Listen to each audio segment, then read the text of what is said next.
Magandang araw sa inyong lahat mga followers, subscribers, viewers sa Swertres TV.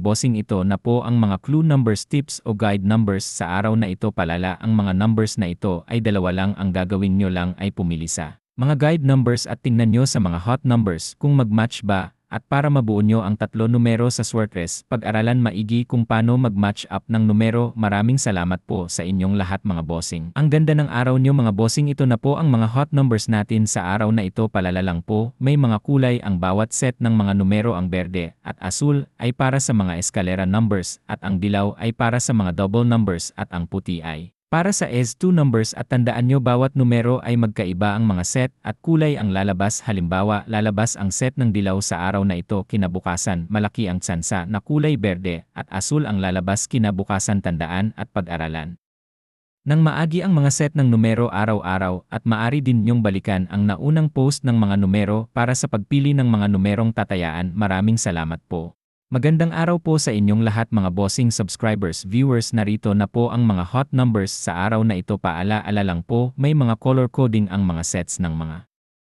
numero natin. Una, red o mga guide clue numbers. Pangalawa, ang berde o mga hot single digits numbers. Pangatlo, ang dilaw o hot numbers, double numbers. Pang-apat, ang puti para sa S2 numbers at blue eskalera numbers. Ugaliin tapusin ang panunood sa mga video para mas maintindihan paano i-match ang mga guide numbers sa hot numbers at paki-subscribe, like at share sa ating mga video para makatulong ka sa paglago ng RC Swertres TV para mas marami tayong matutulungan manalo. Maraming salamat po. God bless. Good luck. Antabayan ang mga results mamayang alas 2:03 9.